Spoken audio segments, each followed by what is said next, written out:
sinatu wala naum. Kalau tak reda juga, salah baca lah tu. Itu kaedah dia.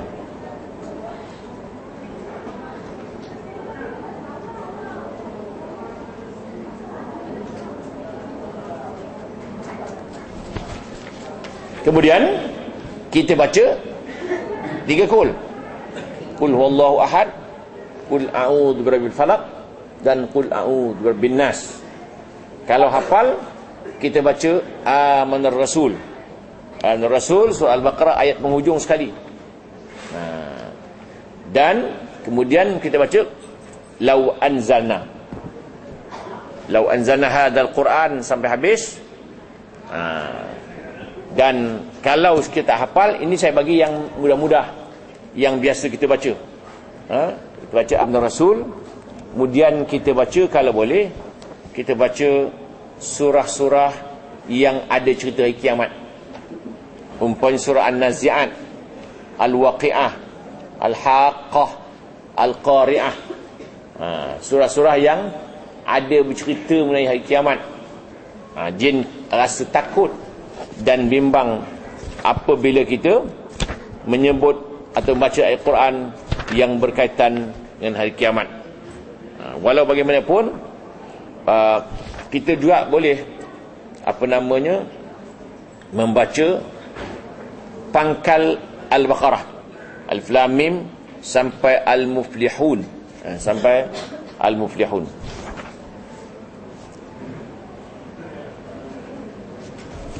Itu yang mudahlah sebenarnya. Kalau tuan-tuan puan sekalian buka buku saya ini, akan terdapatlah banyak ayat-ayat pendinding. Ya, kalau tak dapat baca ke semua, kita baca sekat-sekat, separuh-separuh.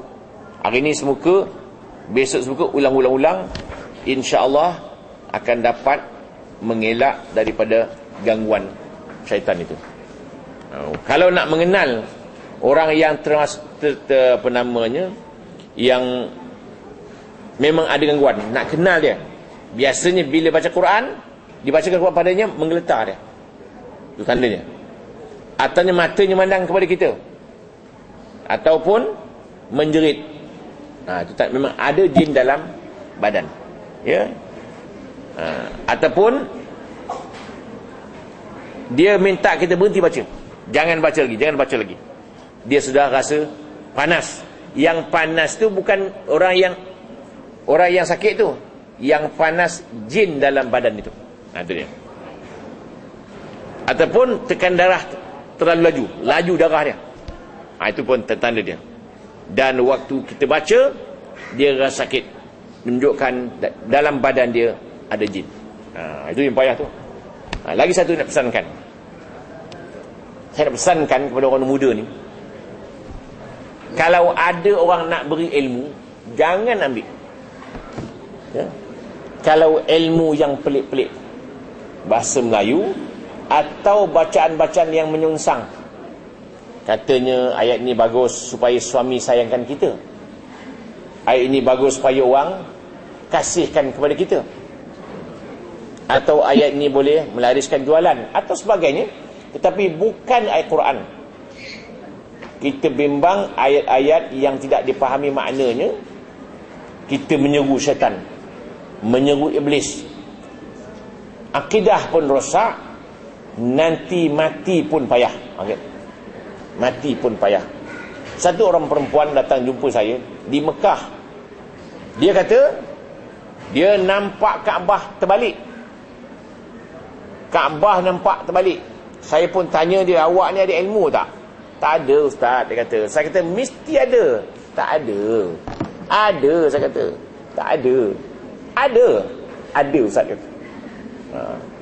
Punya digunakan ilmu supaya suami dikasihkan dia. Itu aja. Tapi ilmu salah.